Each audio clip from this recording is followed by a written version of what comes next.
कहानी एक नसीहत।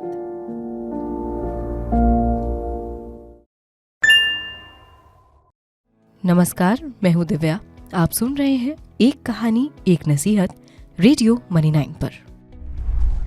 जितेंद्र ने कोविड के दौर में घर खरीदा क्योंकि महामारी के दौर में प्रॉपर्टी की कीमतें कम थी। होम लोन लेना आसान और सस्ता था। मौके पर चौका मारते हुए उसने परिवार के लिए घर खरीद लिया। करीब 2 साल तो सब कुछ ठीक ठाक चलता रहा। ईएमआई जाती रही, कर्ज घटता रहा। साल 2022 के बीच में रिजर्व बैंक ने रेपो रेट बढ़ाना शुरू कर दिया। जितेंद्र का 7% पर लिया होम लोन अब 9.5% से ऊपर पहुंच गया। बैंक ने ईएमआई की रकम बढ़ाने की जगह लोन की अवधि बढ़ा दी। 30 साल के लिए लिया गया कर्ज उनकी रिटायरमेंट की उम्र के भी पार निकल रहा था। जितेंद्र की परेशानी ये थी कि नौकरी चलते चलते तक बैंक का कर्ज निपटाना आसान है, लेकिन रिटायर होने के बाद इतनी मोटी ईएमआई कैसे भरेंगे।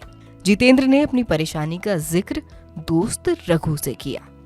रघु ने जितेंद्र को लोन के रिफाइनेंसिंग की सलाह दी। उसने बताया कि कई बैंक लोन ट्रांसफर करने पर आकर्षक ब्याज दरों की पेशकश कर रहे हैं। दोस्त की सलाह वाजिब लगी। जितेंद्र ने लोन ट्रांसफर करा लिया, लेकिन उन्हें फायदे की जगह नुकसान हो रहा है। पुराने बैंक ने लोन ट्रांसफर पर जितेंद्र से 2% का शुल्क लिया।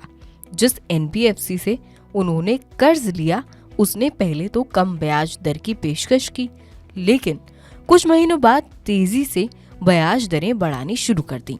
अब इस होम लोन की दर 10% पर पहुंच गई है। इसके ऊपर लोन ट्रांसफर करने पर उन्हें प्रोसेसिंग फीस भी भरनी पड़ी थी। अब जितेंद्र की मुश्किल पहले से ज्यादा बढ़ चुकी है। आप जितेंद्र जैसी गलती ना करें, इसीलिए होम लोन ट्रांसफर करते वक्त कुछ बातों का ध्यान रखना बेहद जरूरी है। होम लोन पर ब्याज दरें कम कराने के लिए किसी दूसरे बैंक के पास जाने से बेहतर है कि सबसे पहले आप अपने बैंक से बात करें। कोई भी बैंक अपने ग्राहक खोना नहीं चाहता, खासकर अगर आप बैंक के पुराने ग्राहक हैं और आपका क्रेडिट स्कोर अच्छा है। बात करने पर हो सकता है कि बैंक लोन की अवधि बढ़ाने की जगह ईएमआई थोड़ी बढ़ा दे। ऐसे में आप प्रोसेसिंग फीस समेत कई दूसरे खर्चों से बच सकते हैं। इन सभी खर्चों की गणना करके देखें कि बैलेंस ट्रांसफर करने पर आपको कितने रुपए की बचत हो रही है। ये ध्यान रखें कि नया बैंक आपको जिस ब्याज पर लोन दे रहा है वो टीजर लोन ना हो। इसमें शुरुआत में कम दरों पर कर्ज देने की पेशकश की जाती है, बाद में ब्याज दरें बढ़ा दी जाती हैं। इसीलिए ये जरूर जांच लें कि नए बैंक में भविष्य में भी सेम रेट ऑफ इंटरेस्ट रहेगा या फिर नहीं। अगर दूसरा बैंक आपको सस्ती ब्याज दरों पर लोन देने के लिए भी तैयार हो जाए तो ये जरूर चेक कर लें कि समय से पहले होम लोन चुकाने पर आपका पुराना बैंक तो किसी तरह का शुल्क नहीं वसूलेगा।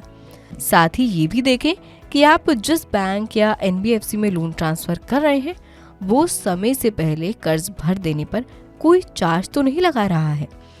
कई बैंक समय से पहले लोन भुगतान करने पर 3% तक का प्रीपेमेंट शुल्क भी वसूलते हैं। इन सब खर्चों की तुलना के बाद ही अपना लोन ट्रांसफर करने का विकल्प चुनें। तो फिलहाल के लिए एक कहानी एक नसीहत में इतना ही। इसे लिखा है आंचल चौधरी ने। मैं हूँ दिव्या। नमस्कार। एक कहानी एक नसीहत।